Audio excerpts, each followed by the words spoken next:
I'm about to take you inside of our ad account and show you everything we've learned in growing our Skool community to over $15,000 in monthly recurring revenue inside just using nothing but Facebook and Instagram ads. I'm going to peel back the curtain and show you everything you need to know, from ad setups, creatives, settings, how to set up your about page, and so much more. Make sure to stick around to the end of this video too, because we have a very special gift that I think you guys are not going to want to miss. So without further ado, let's get into it. All right, first things first, you're going to be living and breathing. If you are wanting to grow your Skool community with ads, you're going to be using something called the Meta Ad Manager. This is how you're going to manage your different kinds of ads you have out there. And we're just going to go ahead and show you guys actually inside of what we're currently running right now, just to kind of show you what's working and how we're performing with that. As you can see, we are pretty big spenders. We spend quite a bit of money inside of this ad account. I believe we're spending anywhere between $500 every 3 days right now. And we're seeing a huge amount of growth because of this. Now, please keep in mind, if you're a complete beginner, this is not the type of money that you need to be spending, nor should you spend if you're just starting to run ads.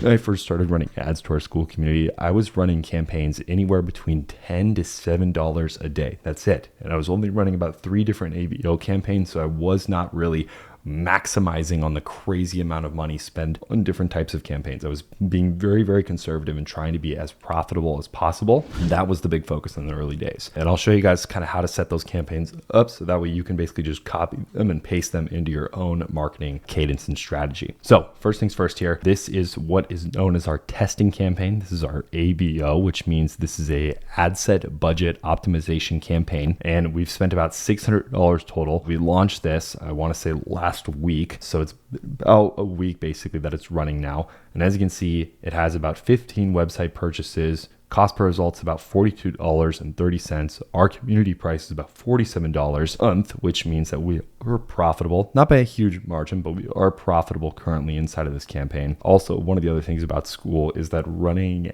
ads to it isn't necessarily kind of like a e-commerce play where you have to be profitable on the immediate purchase. The reason for this is because many people obviously don't leave that first month. They stick around, they still pay, and they continue to pay their membership, which leads to that monthly recurring revenue number, which means that even if you aren't profitable on that first purchase, you can end up being 3, 4, 5, 6 months down the line where that person is still continuing to pay you, which leads to a much higher return just based on the fact that they're sticking around in the community. So just because somebody isn't profitable immediately upon joining the community, and as long as you have a good enough community, they will very likely stick around and continue to pay month over month. Now, as you can see here, some of our numbers here, not that impressive. One of the things that I like to point to the most though is our purchase conversion value, which as you can see, just kind of tipped over about $1,035 here, which is pretty impressive to say the least. Let's kind of dive a little bit deeper into this though and see kind of how we structure our campaigns. As you can see, this is a huge ABO campaign. We like to test creatives very, very often. We are obsessed with launching new creatives, testing new angles, seeing what works, what doesn't, and trying a bunch of different things to see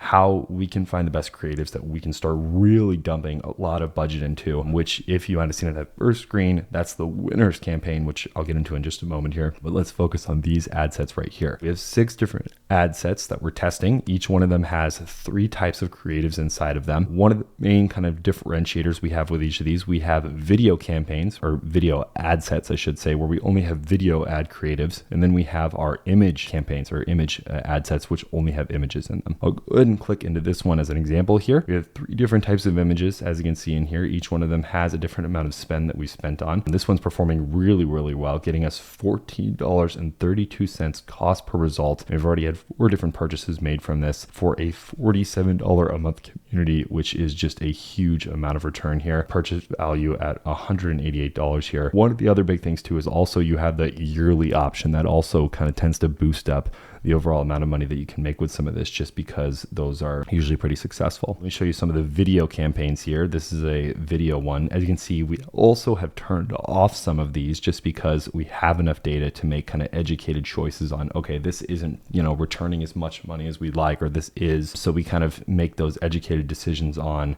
okay, we can keep this, we can keep that. We ended up turning off this one just because we weren't seeing the results that we wanted to see. I think it spent like $66 this, and we saw no purchases, so we decided to kill this one. Even though the overall click-through rate was really good, we weren't really hitting that right demographic with that one. And then basically that's just kind of how we do it. We run a bunch of different ad sets, each about $25 a day for our budget, and then we kind of wait about a week to see what they actually do, right? We let them all spend a little bit of money, and then we can make really informed decisions on what we want to keep and what we want to end up killing and get rid of. As you can see, this was probably one of our better ad sets that we made some really smart decisions on. We're all profitable within these margins, which is really good. And then also too, if we look at this one's the only one who hasn't really gotten any sales yet. So we'll probably end up killing this one sooner rather than later, because $81, no purchases, not really something that I want to see. Especially, I mean, really good click-through rate, but it's just not really hitting the right demographic, or it's just not really performing the way we'd want it to. This doesn't mean that this ad set is bad, by the way. This could just mean that this ad creative needs to be in a different type of campaign, which does happen, does occur sometimes. But this will probably turn off, even though the metrics are really good, right? Any kind of click-through rate above like 2% in the threes, like these all have really good click-through rates. Cost per click is a little high, but that kind of click-through rate's pretty effective too. Most of these other ones haven't had their full spend yet, so that might be worth, turning off this top one here with $81 and no purchases. Might be worth turning that off and seeing if we can kind of squeak out some other better results from these two other ad sets here. And then what I basically just showed you guys and kind of what I talked through there was kind of the mindset or the decision-making process that we go through when we're trying to figure out what ads to scale and which ads to kill. Most of it has to do with things like click-through rate, the amount of money we spent on the ad, and the amount of purchases, obviously cost per click, and then obviously the amount of money or margin rather that we're making, return on ad spend, ROAS, that we're making from those ads. And if you're not profitable, if you're not in the positive, it can be very difficult to scale that ad to make it positive. Usually you can tell very early on the types of ads that you can make money with and the types that you can't. So it's very important to just kind of keep that in mind and be cognizant of that. Now, this is a winners campaign, or a CBO, which is basically a campaign budget optimization. So the only big difference there, if you guys aren't familiar with an ABO versus a CBO, is that if I click into this ABO here, the budget is set per ad set. So each one of these ad sets, I can change the budget if I wanted to completely, right? So let's say, just to look real quick at our numbers, let's say I really like this image campaign right here because it has 5 website purchases, $23 per purchase value, and that's just really good. That's within our overall metrics, and that's what we're kind of looking for as far as our target value. So let's say I want to raise that budget. I'd simply click on this pencil button here and raise that budget, and the rest of these budgets would stay completely the same. None of them would have any changes being made to them, and they would all still be running kind of separately on their own. This type of campaign structure just gives you a lot more control over the types of decisions you can make for each individual ad set, and really push the limit on seeing what these budgets can do, how these ads can basically perform, and how you can actually get the most amount of value out of them. Now let's flip over to the CBO, which is going to be a little bit different here. Inside of the CBO, instead of setting a bunch of different ad sets up and having a bunch of different budgets and everything, we just have one central budget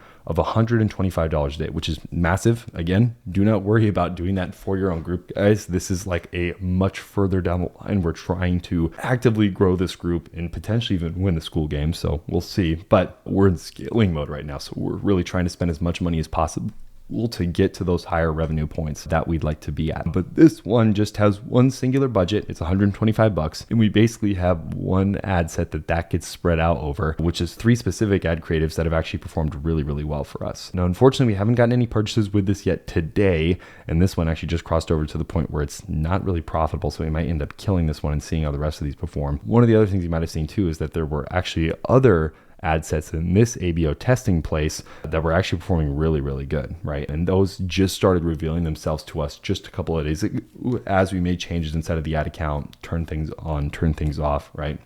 And seeing what those do. With that in mind, one of the things that we might do next is end up duplicating these by hitting this duplicate button, and duplicate those into the winner campaign just to see how they perform against some of our best performing other creatives. These were our best performing so far that we were seeing recently, and then basically kind of going from there. Also, this one's eating up all the spend. This one only got $36, so we can't even really say really quite yet. One of the biggest things I'd recommend for you guys if you're trying to run ads to your Skool community is Payroll. patience. As corny as that might sound, you need to be patient. You need to wait and see what your ads are actually doing inside of the ad account. You have to give them enough money spent to see what the metrics they're going to produce are, because that's the only real way that you can make a decision on, okay, should I keep this ad? Should I give it more money? Or should I change this ad and put it into a winners campaign because it's performing really well, right? There's a ton of different decisions you can make inside of the ad account. And the only way to make those decisions from an educated standpoint